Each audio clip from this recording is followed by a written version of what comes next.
Bowkett, a political reporter at Reaction and political commentator.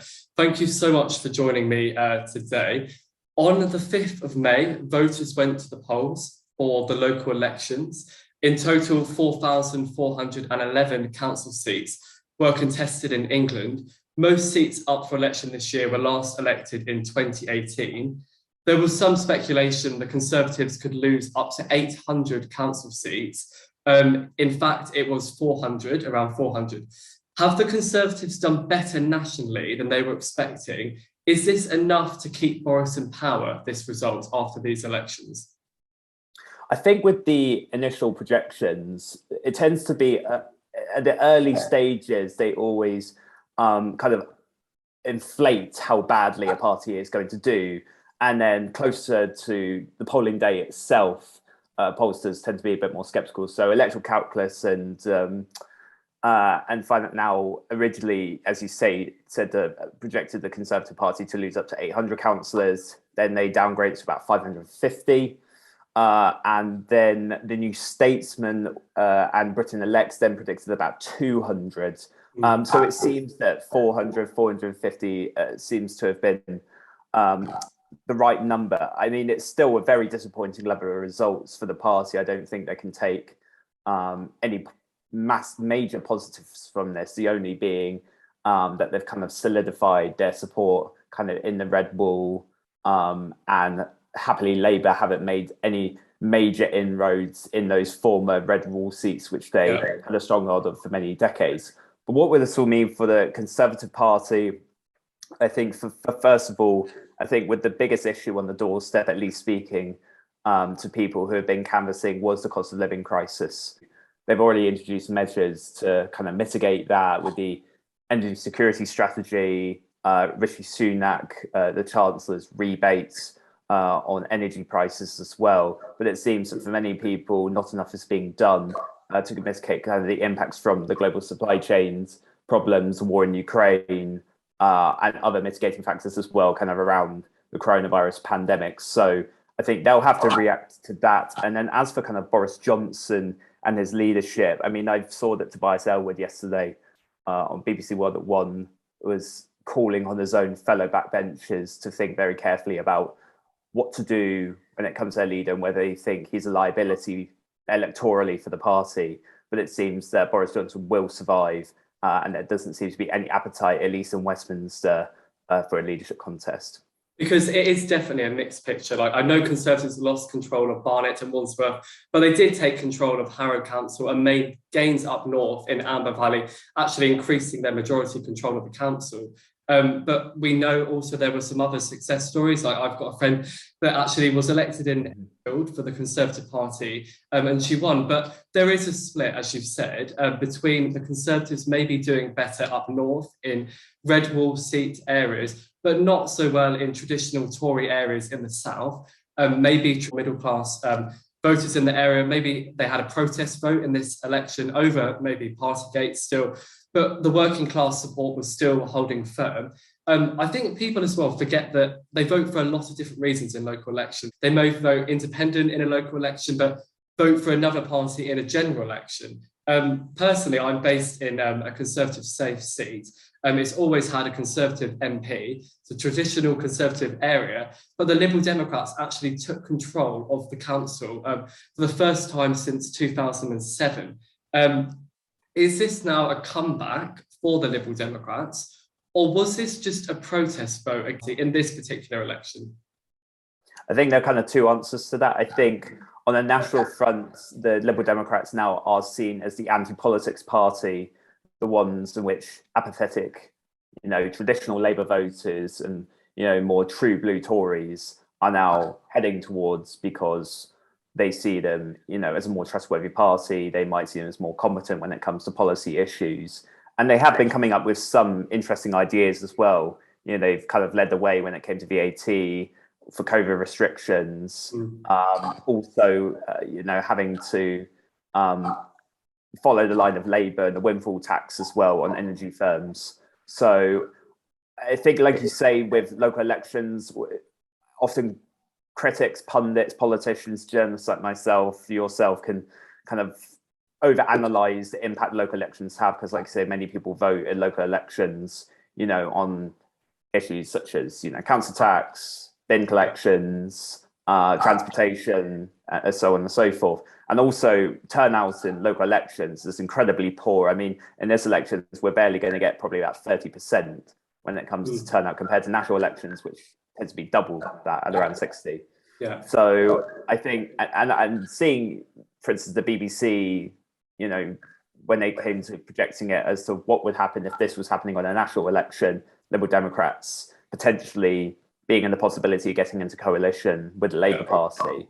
But I think that while some people may have been voting for Liberal Democrats, maybe awful Conservatives for Liberal Democrats in that sense, because Liberal Democrats have also have a reputation for being passionate about local issues. The problem with them on the national front is that as a third party, there's little maneuverability, around the political left, the political right, and kind of where to centre around that. But it does seem that their reputation is, improving, at least under the leadership of Sir Davey.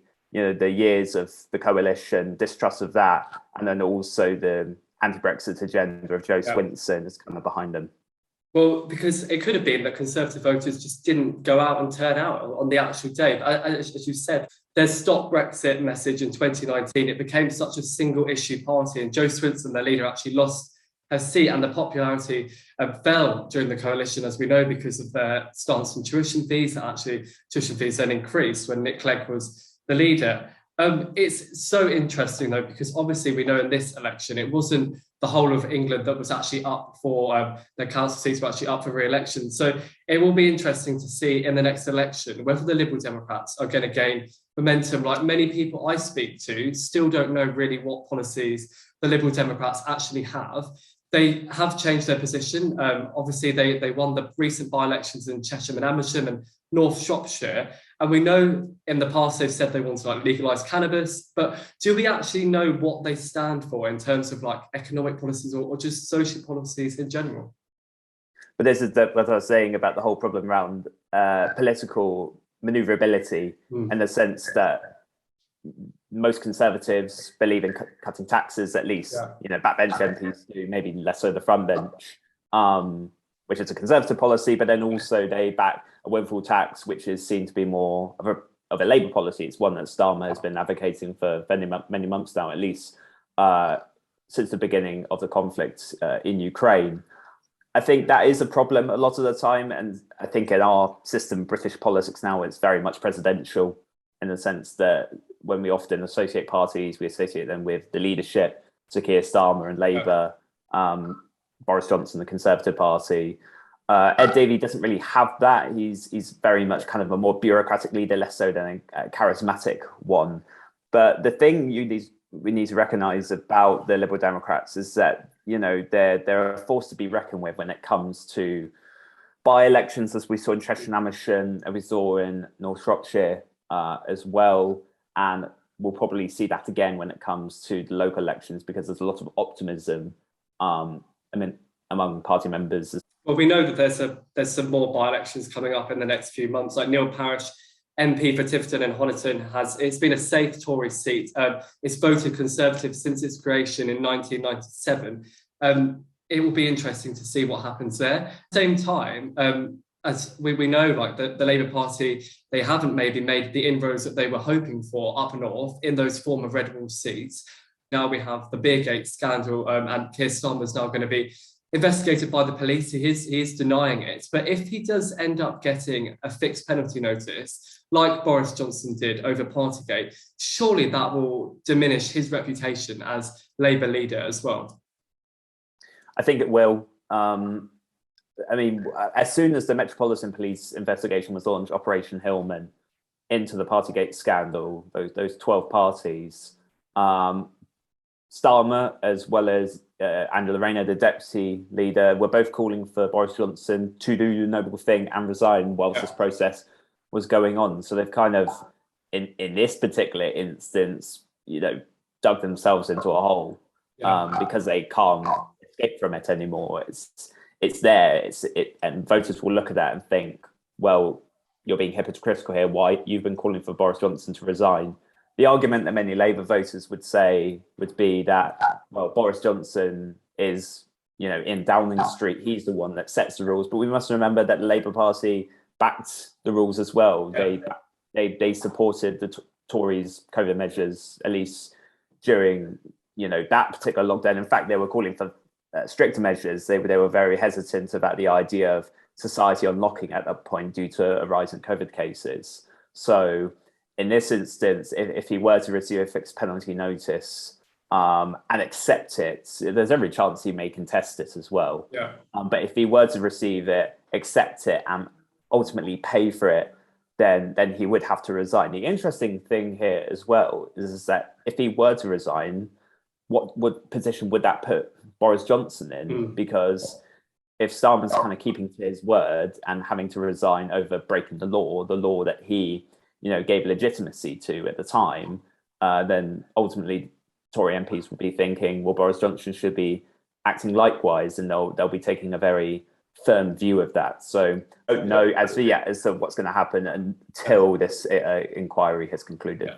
It's difficult because there are people that are annoyed and upset about Partygate and Beergate, but there's other people that just want to move on from the pandemic, just move on from it and get on with their lives. And there's bigger issues, as we've mentioned, about the cost of living crisis and rising inflation.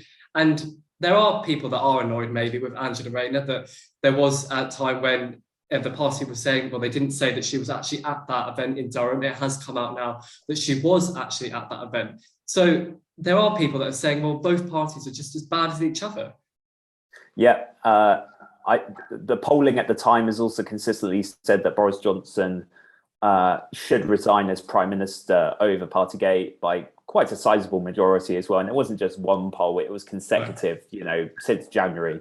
Will it happen?